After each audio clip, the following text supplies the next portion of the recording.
जी आज की press conference के माध्यम से रखी गई है। आज की मीटिंग का संगठन को मजबूती देने के लिए हल्का वाइज पहले जैसे कालावाड़ी विधानसभा हल्के का था, आज उसके बाद डवाली का हुआ, पहले रानिया का हुआ था। उसके बाद जैसे जैसे कार्यकर्ता प्रोग्राम बनाएंगे संगठन को मजबूत करने के, जो चौधरी अभय सिंह चौटाला जी ने अब संगठन बनने के बाद 22 के 22 तो जिला अध्यक्ष बने, उसके बाद हम जो प्रदेश में कार्यकारिणी में लोग शामिल करने हैं, जो अलग अलग संयोजक हैं, चाहे वो पिछड़ा वर्ग है, चाहे अनुसूचित सेल है, चाहे महिला सेल है, चाहे खेल प्रकोष्ठ है, चाहे इंटेलेक्चुअल सेल है, उसमें से अच्छे लोगों को जो आज कार्यकर्ताओं के बीच में आए हैं, जो एक्टिव हैं, उनमें से हल्का से लेके जिला और जिले से लेके प्रदेश स्तर तक उनको पद दिए जाएंगे ताकि वो संगठन को और मजबूत कर सकें। हल्के में कितने जो है पद दे रहे हैं? जैसे 5 विधानसभा हल्के हैं हमारी, 5 विधानसभा जनरल बॉडी की अगर बात करूं तो मैं 5 अध्यक्ष बन गए, और उसके बाद जैसे पार्टी के निर्देश के अनुसार 2-2, 3-3 नाम हमने हाईकमान को भेजने हल्का में से, और फिर जिले के अंदर जो जनरल बॉडी के अंदर किसी को जनरल सेक्रेटरी, किसी को उपाध्यक्ष, सचिव, संगठन सचिव बनाना है। फिर उसके बाद जो स्टेट के अंदर जैसे बहन जी महिला विंग से प्रभारी हैं, तो किसी को जनरल सेक्रेटरी बनाना है, उसके बाद सचिव बनाना है, संगठन सचिव बनाना है। धीरे धीरे ये प्रक्रिया है, 15-20 दिन में सारा कंप्लीट हो जाएगा। आज किन मुद्दों को लेकर चर्चा हुई? तो संगठन का आदमी हूँ, संगठन की बात ही की है, तो संगठन पे जोर ही है। बाकी उसके बाद जो कार्यकर्ता है हमारे परिवार की तरह है, ये कोई दुख तकलीफ होती है तो विधायक जी भी जहाँ बैठे हैं, तो इनके माध्यम से जो किसी की होती है शिकायत वो दूर हो जाती है।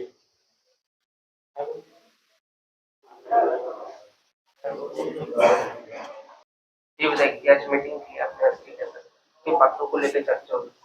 देखिए, आज तो हमारे नवनियुक्त जिला अध्यक्ष जसवीर जस्सा जी का डवाली विधानसभा क्षेत्र पे आने पर तमाम डवाली विधानसभा के कार्यकर्ताओं ने इनका स्वागत किया, इनको बधाई दी। इसी के साथ साथ हमारे प्रदेश महिला विंग के जो प्रभारी की जिम्मेवारी श्रीमती सुनैना चौटाला जी को मिली है, क्योंकि डवाली विधानसभा क्षेत्र से ही ताल्लुक रखती हैं, इनको भी आज हमने अपने इस कार्यालय इंडियन नेशनल लोकदल के कार्यालय में बुला के और इनको सम्मानित करने का काम किया। निश्चित तौर पे अभी संगठनात्मक तौर पे इंडियन नेशनल लोकदल ने अपनी प्रदेश कार्यकारिणी में जिला अध्यक्षों की नियुक्तियां की है। इसी के संदर्भ में आज जिला अध्यक्ष जी डवाली आए थे और इनका विचार था कि संगठनात्मक तौर पे हल्के वाइज संगठन को मजबूत किया जाए, और तमाम कार्यकर्ताओं से आज इनकी मुलाकात हुई, रूबरू हुए। निश्चित तौर पे एक मजबूत संगठन को बनाने का काम करेंगे और जिले के अंदर इंडियन नेशनल लोकदल मजबूत हो, इस पे सब कार्यकर्ता मजबूती से संगठनात्मक कामों के अंदर और पार्टी की गतिविधियों में सब लोग सहयोग कर रहे हैं। जैसे डवाली में चारों तरफ टोल लगा दी है, उसके लिए किए जा रहे हैं। देखिए, हमने ये मुद्दा जो है सरकार के संज्ञान में लेके आए, क्योंकि बहुत सी नई सड़कें जो हैं डवाली विधानसभा क्षेत्र में से गुजर रही है। मार्गमाला भी डवाली विधानसभा से जा रही है। अभी एक नई सड़क जो है पानीपत जो है वो भी है, एक कोई पंजाब का भी अभी सर्वे हुआ है एक रोड का। निश्चित तौर पे डवाली विधानसभा में ये मानता हूँ कि हमारे लिए एक अच्छी चीज़ है कि हमारी कनेक्टिविटी हिंदुस्तान के हर कोने से हो। लेकिन आपका जो मुद्दा है टोल का, निश्चित तौर पे इस पे भी हम एक राय रखेंगे कि एक कॉमन टोल एक ही जगह हो, बारंबार जगह जगह ऐसी चीजें ना हो ताकि लोगों को असुविधा ना हो।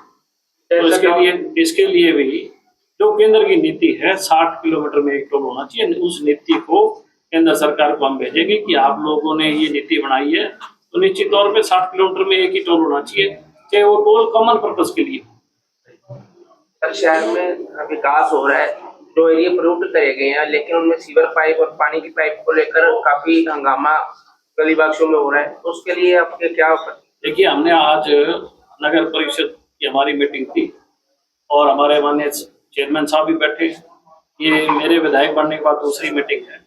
निश्चित तौर पे हमने सभी पार्षदों, कहीं पे भी किसी पार्षद में सबसे बड़ी खूबी है कि हमारी नगर परिषद में कहीं गतिरोध नहीं, सभी पार्षदों को डेमोक्रेटिक तरीके से बात रखने का, और जो उनके सुझाव है हम सारे सुझाव एजेंडा में डालते हैं। हर कार्य को करने का प्रयास नगर परिषद करती है। चेयरमैन साहब हैं और इनके तमाम पार्षदगण हैं, सभी सूझवान लोग हैं, और डवाली को खूबसूरत और गति विकास में गति देना हमारा काम।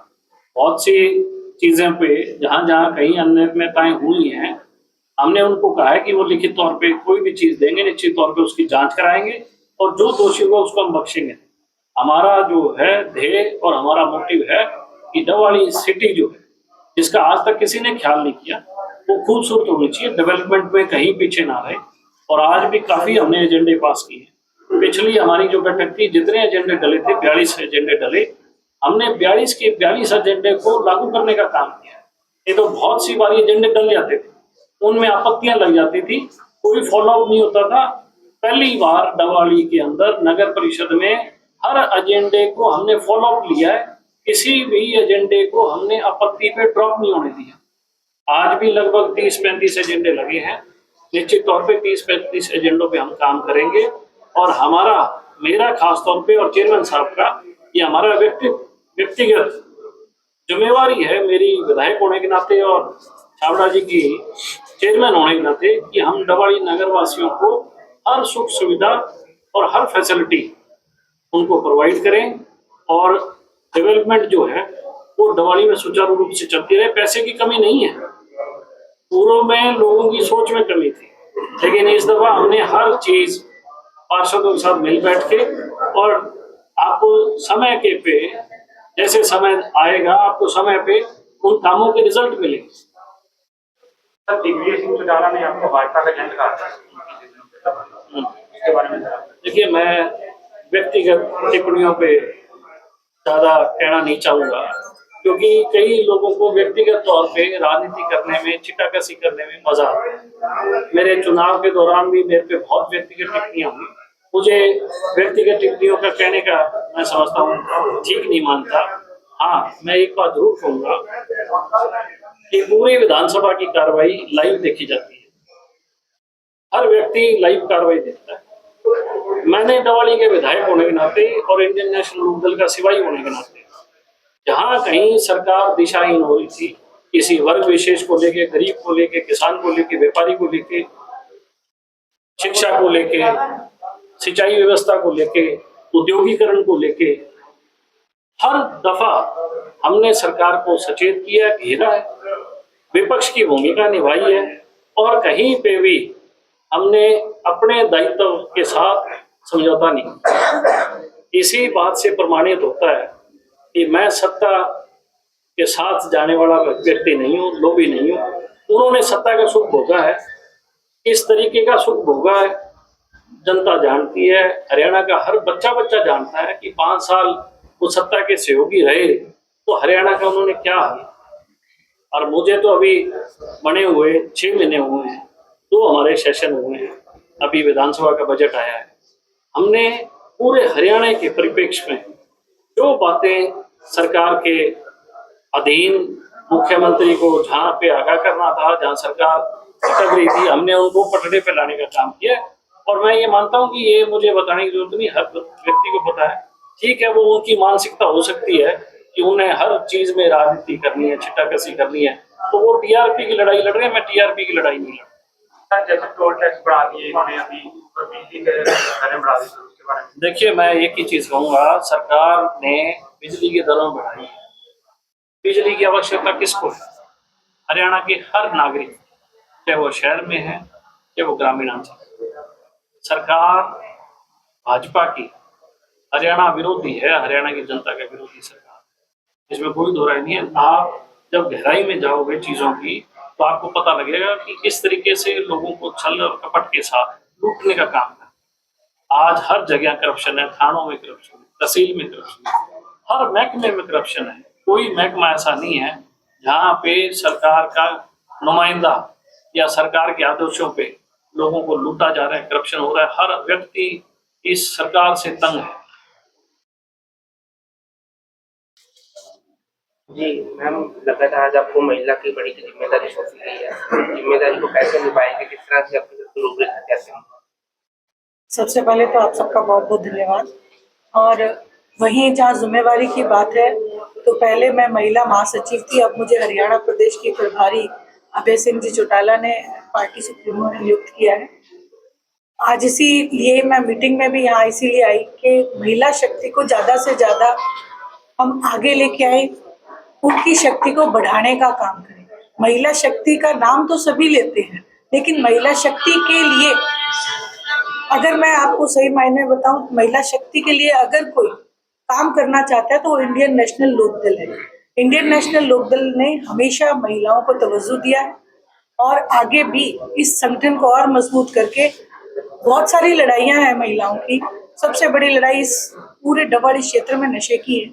मैं चाहती हूँ कि ज्यादा से ज्यादा महिलाएं जुड़े इंडियन नेशनल लोकदल के साथ, ताकि हम इस लड़ाई को पूर्ण रूप से लड़ सके और हमारी आने वाली जो पीढ़ी है, उन बच्चों को एक माँ होने के नाते उन बच्चों को बचाने का काम करें। और वहीं जो हमारे जिला के अध्यक्ष, अब पार्टी ने जसवीर जस्सा जी को बना के भेजा है, ना केवल उनका स्वागत है बल्कि हमें उनसे बहुत चीजें सीखने को भी मिलेंगे। वहीं डबवाड़ी के विधायक आदित्य चौटाला जी ने डबवाड़ी के जितने मुद्दे उठाए, मैं उन सब चीजों के लिए बधाई देती हूँ और डबवाड़ी क्षेत्र के लोगों से प्रार्थना करती हूँ कि जिस तरीके से आपने इंडियन नेशनल लोकदल को यहाँ मजबूती प्रदान की है, उसी तरीके से इस छोर से उठ के हरियाणा प्रदेश के उस छोर तक इंडियन नेशनल लोकदल को लेके जाना है, और जिसमें महिलाओं की मैं बड़ी भागीदारी जो है देख रही हूँ और वो मिलेगी भी मुझे। और उम्मीद है कि आप सब लोग भी एक पत्रकार भाई होने के नाते, आप चौथा स्तंभ हैं, आप भी हमेशा हमारा सहयोग करते रहेंगे, ताकि जो लड़ाई जनता की लड़ाई है, उस लड़ाई को हम पूर्ण रूप से जीतने का काम। आज के टाइम में महिलाएं सेफ नहीं है, तो इनेलो की तरफ से और आपकी तरफ से क्या उसके लिए रोक दी है? इंडियन नेशनल लोकदल हर उस महिला के साथ हमेशा खड़ी रही। पिछले दिनों आपने एक वीडियो देखा होगा आदित्य चौटाला जी का, उन्होंने महिलाओं को, एक महिला को पूरी मदद करके उसको स्टैंड किया। इसी तरीके से पूरे हरियाणा प्रदेश में हर महिला को हम उसके स्वयं जो है उसका स्वाभिमान जो है उसको दिलाएंगे।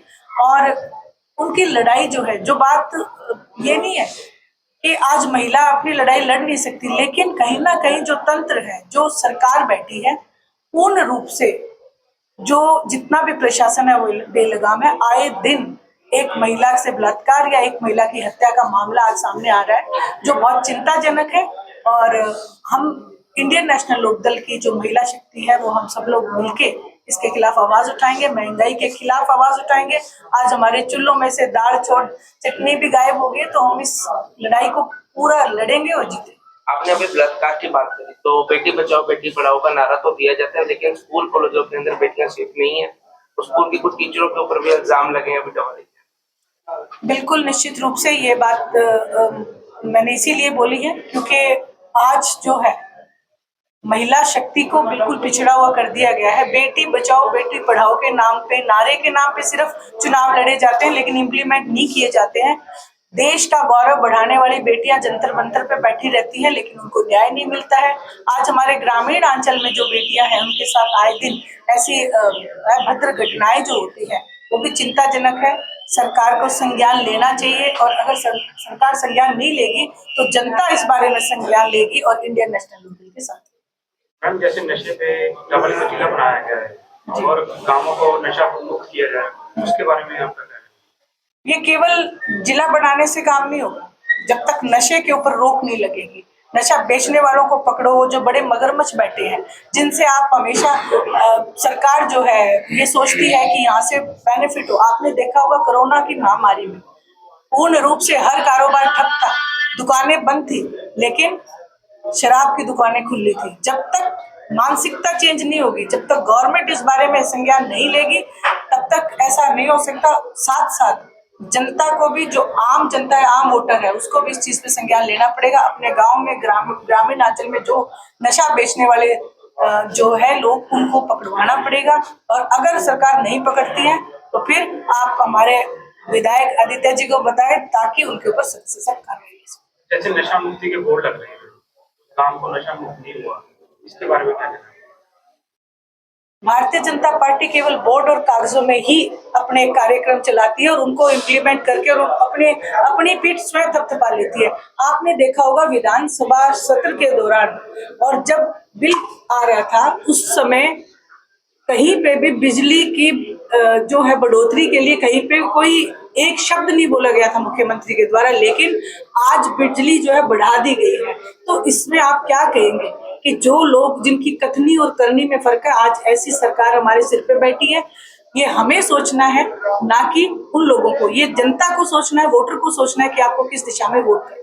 एक राशन भी अभी जो करेंगे चर्चा से जो देखिए, मैराथन करें या कुछ भी करें, लेकिन सबसे पहले एक हर पार्टी का एक एजेंडा होता है, हर पार्टी के पास उसकी एक विचारधारा होती है। इंडियन नेशनल लोकदल के पास जो विचारधारा है, उसमें आज तक हरियाणा प्रदेश में जितनी भी ग्रांट या जितनी भी जन कल्याण की नीतियां चालू की गई हैं, वो इंडियन नेशनल लोकदल की देन है। आप बीजेपी की एक जन कल्याण की नीति मुझे बता दो जो इन्होंने कही और जिसको इम्प्लीमेंट किया हो। एक भी नीति को इन्होंने इम्प्लीमेंट नहीं किया। अब चाहे दौड़ लगाएं, चाहे मैराथन करें, चाहे कुछ करें, आने वाला समय जो है इंडियन नेशनल लोकदल का है। भारतीय जनता पार्टी को कोने में बैठना पड़ेगा। आपने देखा होगा विधानसभा सत्र के दौरान मुख्यमंत्री जी ने एक बात कही कि विपक्ष की भूमिका इंडियन नेशनल लोकदल निभाएगी। मैं आपके माध्यम से एक बात पूर्ण रूप से स्पष्ट कर देना चाहती हूँ कि इंडियन नेशनल लोकदल आगामी पक्ष की भूमिका निभाने जा रही है। विपक्ष में चाहे कोई भी बैठे, हरियाणा प्रदेश के भले के लिए आज ये निश्चित हो चुका है। हर वोटर के जुबान पे आज एक नाम है कि इंडियन नेशनल लोकदल के राज में ही आम जनता की सुनवाई हुई, आम जनता के लिए जन कल्याण की नीतियां लागू। बीजेपी बड़ा दौड़ लगानी चाहिए, तो डंडी दे के भाग जाता है, लोग भागते हैं। सही, बिल्कुल।